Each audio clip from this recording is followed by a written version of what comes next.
Bienvenue dans la guidance de la semaine du 13 juillet. Cette semaine, deux cartes sont sorties pour te guider. Alors tout d'abord la carte du crapaud et la carte de l'ascension. Alors on va commencer par la carte du crapaud. Alors la carte du crapaud, c'est la carte qui symbolise souvent la fin d'une situation, une transformation à laquelle on ne peut pas vraiment échapper. Et même si c'est pas toujours agréable à vivre, ça fait partie d'un plan plus positif pour toi. Donc il peut y avoir une période de solitude, de ralentissement, toutes les choses sont à l'arrêt en fait. On a l'impression de se sentir un petit peu coincé, mais en fait c'est une phase de transition parce qu'il y a des choses qui continuent de t'alourdir sans que tu en aies vraiment conscience, et cette période de fin met justement de la lumière sur ce qui ne te sert plus. Donc c'est ce qui permet de repartir sur des bases qui te correspondent et d'ouvrir un nouveau cycle.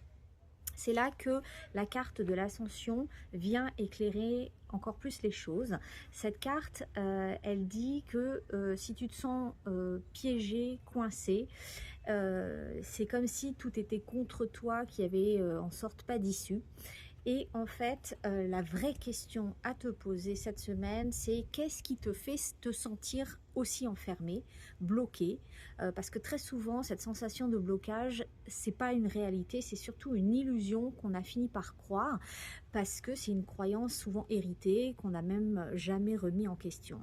C'est comme un plafond de verre qu'on s'est imposé sans s'en rendre compte finalement. Donc pour résumer, une fin est en train de se produire actuellement, qu'on le veuille ou non en fait.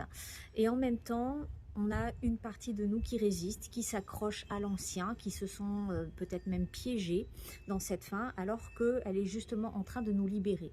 Donc la question à se poser honnêtement cette semaine, c'est à qui tu essaies de te prouver quelque chose en restant bloqué là où tu es, et quelle réalité tu essaies de valider en te sentant bloqué.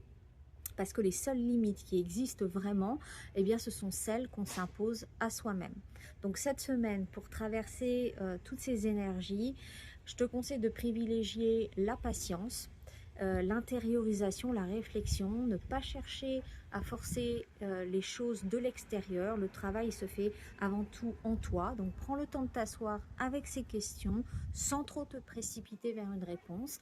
Et quand tu seras prête, autorise-toi à casser ce plafond de verre, à t'ouvrir à quelque chose de plus grand que ce que tu t'étais permis d'imaginer jusqu'ici. Donc cette semaine d'inconfort a pour but vraiment de t'aider à te délester de ce dont tu n'as plus besoin dans ce nouveau cycle.